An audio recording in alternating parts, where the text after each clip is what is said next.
और झारखंड में निकाय चुनाव का बिगुल बज चुका है। गिरिडीह जिले के 3 निकायों के लिए 23 फरवरी को मतदान और 27 फरवरी को मतगणना होगा।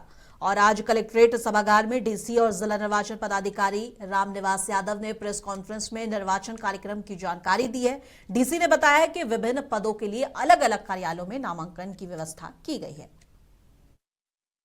राज्य निर्वाचन आयोग ने झारखंड नगर पालिका आम निर्वाचन 2026 का घोषणा भी कर दिया है। इसमें 23 फरवरी को चुनाव होना है और 27 को मतगणना होना है। हमारे यहाँ पे 3, जैसा आपको पता है, 3 नगर निकाय है। एक गिरिडीह नगर निगम है और 2 नगर पंचायत धनवार और सरिया। ये तीनों में हम लोग के चुनाव 23 को ही होने हैं, एक साथ होने हैं। कुल हमारे यहाँ 166 मतदान केंद्र तीनों को मिला के और लगभग 1,77,824 हमारे टोटल वोटर्स हैं। और जो कर्मचारी यहाँ हम लोग को इसमें प्रयुक्त करने हैं वो 1000 के आसपास है। और इसके 1500 के आसपास हमारा पुलिस फोर्स लगती है। कि जो भी बूथ का नंबर्स है उसमें जो भी हम लोग को गाइडलाइन उस पर आ रहा है उसके हिसाब से हम लोग फोर्सेस का प्रतिनिधित्व करेंगे। क्योंकि इंटरनल मोबिलाइजेशन इसमें रहता है, तो हम लोग का जो भी अपना इंटरनल फोर्सेस है उसमें हम लोग कोशिश करेंगे और जो भी पदाधिकारी और कर्मी उसमें लगाएं। उसके अलावा जो भी चेक नाका लगाना हो या और भी जो भी डायरेक्शंस हैं वारंटी को लेके या और भी जो भी आयोग के डायरेक्शंस हैं उसको लेके हम लोग कंप्लायंस करेंगे। लोहरदगा में नगर निकाय चुनाव का बिगुल बज चुका है। राज्य निर्वाचन आयुक्त अलका तिवारी द्वारा तारीखों की घोषणा के बाद उपायुक्त सह जिला निर्वाचन पदाधिकारी डॉक्टर ताराचंद ने समाहरणालय में मीडिया को ब्रीफ किया। उन्होंने बताया कि नगर परिषद के अध्यक्ष, उपाध्यक्ष और 23 वार्ड पार्षदों का चुनाव बैलेट पेपर के माध्यम से होगा। मतदान 23 फरवरी को और मतगणना 27 फरवरी को होगी। प्रशासन और पुलिस ने यह भरोसा दिलाया कि चुनाव 100% शांतिपूर्ण तरीके से संपन्न होंगे। मौके पर पुलिस अधीक्षक सादिक अनवर रिजवी और अन्य अधिकारी भी मौजूद रहे। आमजन के निष्पक्ष मतदान करने की अपील भी की गई है। निर्वाचन पदाधिकारी नगर पालिका द्वारा प्रपत्र 5 में निर्वाचन की सूचना प्रकाशन की तिथि 28/1/2026 दिन बुधवार पूर्वाह्न 11 बजे तक, नाम निर्देशन करने के लिए तिथि पूर्वाह्न 11 बजे से अपराह्न 3 बजे तक, 29/1/2026 गुरुवार से 4/2/2026 बुधवार तक, नाम निर्देशन की समीक्षा के लिए तिथि स्क्रूटनी के लिए पूर्वाह्न 11 बजे से अपराह्न 3 बजे तक, दिनांक 5/2/2026 गुरुवार के दिन। अभ्यर्थियों से नाम वापस लेने की तिथि पूर्वाह्न 11 बजे से अपराह्न 3 बजे तक, 6/2/2026 शुक्रवार को।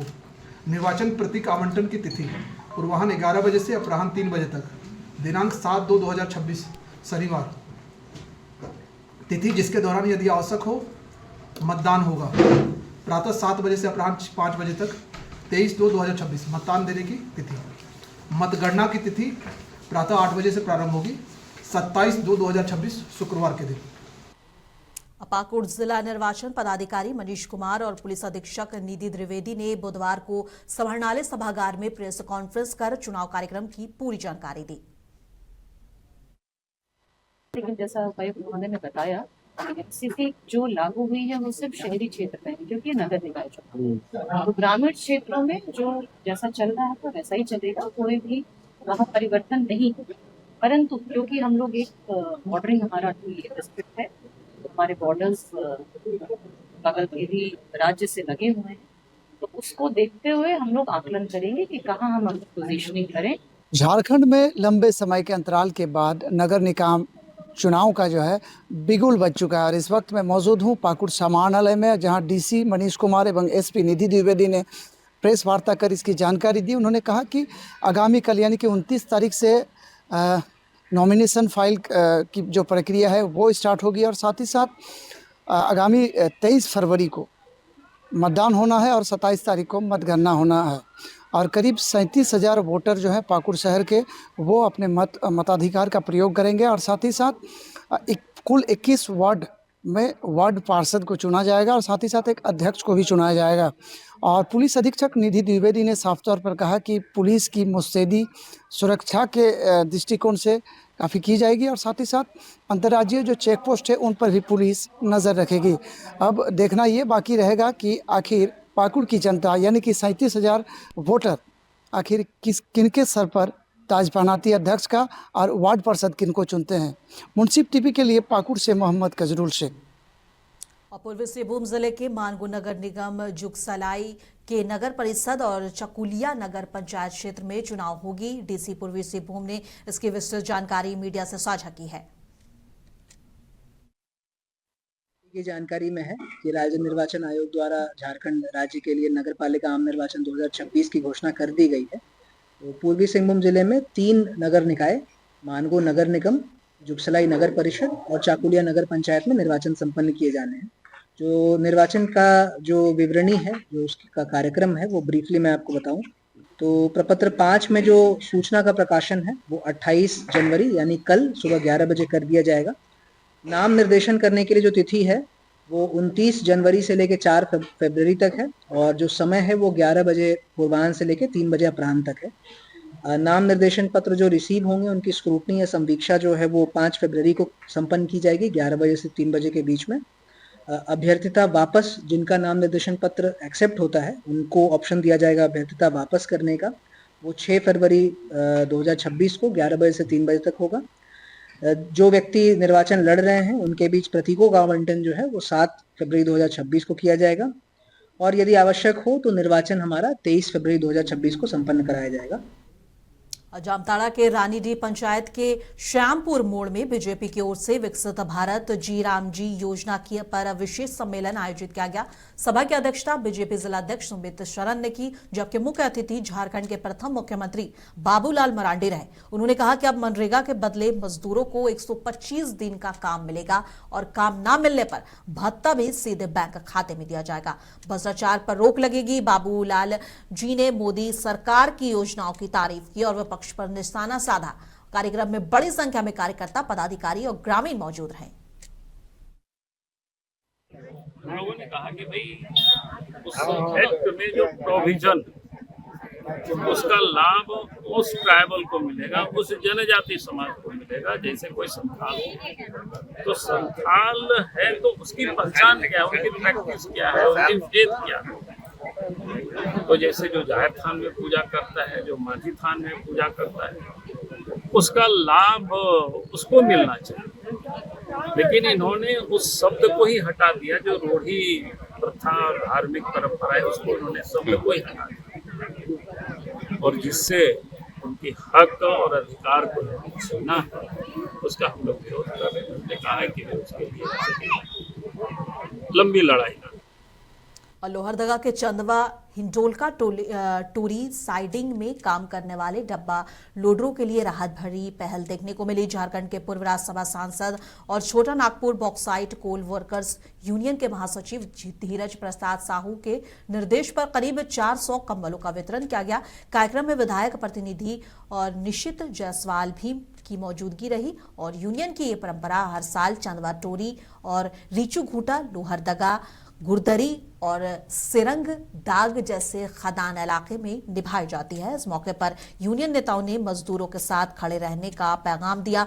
कंबल पाकर मजदूरों ने धीरज प्रसाद साहू का शुक्रिया अदा किया और इस इनिशिएटिव की सराहना भी की।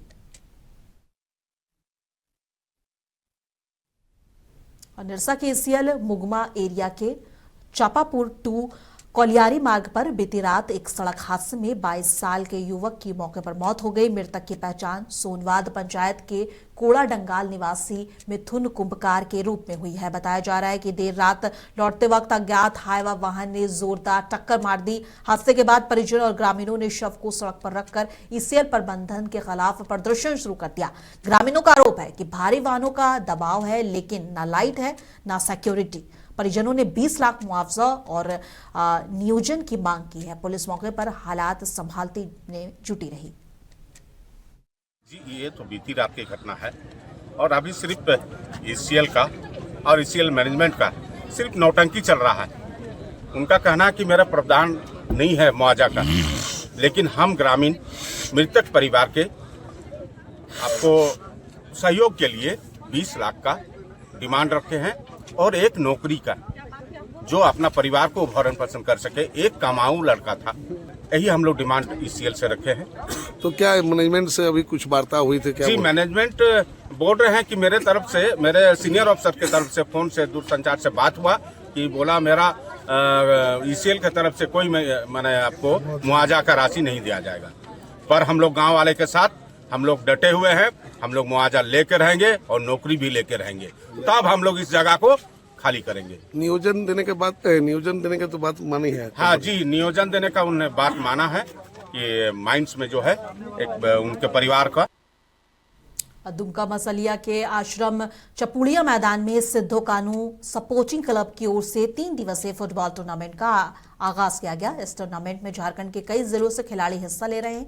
कुल 16 टीमें मैदान में अपनी ताकत और कौशल दिखाएंगी। आयोजन में प्रथम प्राइज के तौर पर 70,000 रुपए और द्वितीय प्राइज के लिए 50,000 रुपए के साथ ट्रॉफी दी जाएगी। खेल प्रेमियों ने भी मैदान में पहुंचकर खिलाड़ियों का उत्साहवर्धन किया। ये टूर्नामेंट युवा खिलाड़ियों के लिए अपनी प्रतिभा दिखाने और खेल के प्रति उत्साह बढ़ाने का शानदार अवसर है। ये सिद्धो कानू स्पोर्टिंग क्लब चपुड़िया की ओर से यह 8वां साल जो है इसको हम लोग आयोजित करते हैं। ये 28 जनवरी से लेकर 30 जनवरी 3 दिवसीय है और इसको खिलाड़ियों का उत्साहवर्धन के लिए हम लोग करते हैं और उसका जिससे स्पिरिट, उसका खेल की भावना उसमें जागृत होता रहे, इसको हम लोग कंटिन्यू करते हैं, जिससे वे लोग खेल के प्रति वो लोगों का एक उत्साह भी रहे और अपने आप को आगे भी बढ़ा सके। इसीलिए जो देश का जो विकास क्रीड़ा पर है उसको हम लोग आगे बढ़ाने का कोशिश कर रहे हैं इसके जरिए। और यह हम लोग 8 साल से कर रहे हैं, जिससे बच्चे भी उत्साहित होते हैं, यहाँ के दर्शक भी उत्साहित होते हैं। एक मैसेज हम लोग देना चाहते हैं कि खेल एक अहम कला में एक अहम है, जिसको हम लोग बरकरार रखना चाहिए। और सदर अस्पताल परिसर के अंदर से होकर धनबाद बार एसोसिएशन तक जाने वाला रास्ता जिला प्रशासन द्वारा बाउंड्री वॉल बनाकर बंद किए जाने से विवाद गहरा गया है। इस मार्ग का उपयोग अधिवक्ता लंबे समय से आवागमन और वाहन पार्किंग के लिए करते आ रहे थे। रास्ता बंद होने के विरोध में आज धनबाद बार एसोसिएशन के अधिवक्ताओं ने कोर्ट परिसर में रणधीर वर्मा चौक पर जोरदार विरोध मार्च निकाला। अधिवक्ताओं का कहना है कि इससे न सिर्फ वकीलों बल्कि आम न्यायार्थियों को भी परेशानी हो रही है।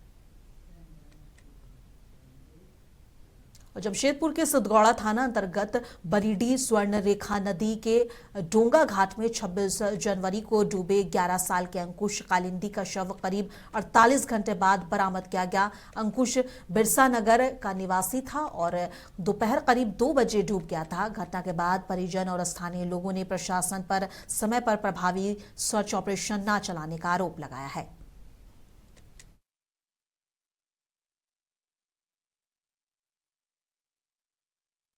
और रांचीवासियों को राजधानी में ट्रैफिक जाम की समस्या से जल्द निजात दिलाने के लिए मुख्यमंत्री हेमंत सोरेन की मंजूरी के बाद रांची में 3 नए फ्लाईओवर बनाए जाएंगे। इनमें अरगोड़ा चौक से कटहल मोड़ और शाहजहानंद चौक से एसीबी ऑफिस और करमटोली चौक से चिरौंदी तक फ्लाईओवर शामिल है। झारखंड की राजधानी रांची में होने वाली ट्रैफिक जाम की समस्या खत्म होने वाली है। मुख्यमंत्री हेमंत सोरेन की मंजूरी के बाद जल्द ही राजधानी को 3 नए फ्लाईओवर्स मिलने वाले हैं। इनमें अरगोड़ा चौक से कटहल मोड़, शाहजहानंद से एसीबी ऑफिस और करमटोली चौक से चिरौंदी तक फ्लाईओवर शामिल हैं। इससे लोग पीक आवर्स में 30 से 40 मिनट की दूरी महज 10 मिनट में पूरी कर सकेंगे। बहुत विचारोपरांत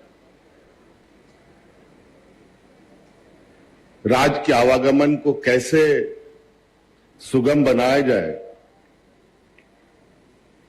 सरकार इस विषय पर बहुत गंभीरता से लगातार विचार विमर्श करता रहा है।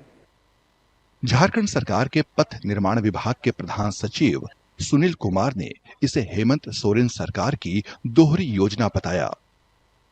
उन्होंने कहा कि फ्लाईओवर के निर्माण से जाम की समस्या से निजात मिलने के साथ ही रांची को मॉडल स्मार्ट सिटी के रूप में विकसित करने में भी मदद मिलेगी। सरकार का उद्देश्य है कि रांची को केवल जाम मुक्त ही नहीं बनाना है, बल्कि रांची को एक एक कैपिटल सिटी के रूप में और एक मॉडर्न सिटी के रूप में विकसित किया जाना है।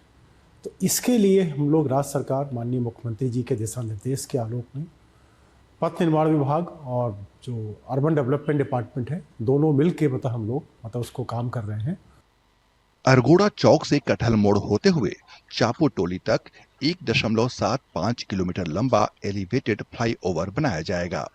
अरगोड़ा फ्लाईओवर की चौड़ाई 10 मीटर होगी, जबकि नीचे की सड़क 7 मीटर चौड़ी रहेगी। स्थानीय लोगों ने भी हेमंत सरकार की इस योजना का स्वागत किया। सरकार ने इतनी अच्छी की है कि जो 8 साल 10 साल से यहाँ पे लोग पब्लिक जो है 3-4 घंटे जाम में जो है थोड़ा सा 2 किलोमीटर के सफ़र जो है 3 घंटा तक होता था, जो बहुत ही इजी ढंग से फ्लाईओवर हो रहा है। और हमारा स्मार्ट सिटी रांची जो है वो आगे बढ़ेगा और ये सरकार का इसमें पूरी तरह से मैं प्रशंसनीय कार्य है सरकार का। अरगोड़ा से कटहल मोड़ या फिर डिबडी से शाहजानंद चौक जो अभी प्रस्तावित है और लगभग पास हो चुका है, ये यदि होता है, फ्लाईओवर बनता है, तो यहाँ के लोगों को ही नहीं पूरे रांची शहर के लोगों को बहुत अधिक सुविधा मिलेगी, ट्रैफिक जाम से निजात मिलेगी। इन फ्लाईओवर्स के तैयार हो जाने पर रोजाना 28,000 वाहनों की आवाजाही आसान हो जाएगी। हेमंत सोरेन सरकार के इस फैसले से राजधानी के लोगों को जाम की समस्या से जल्द राहत मिलने की उम्मीद है।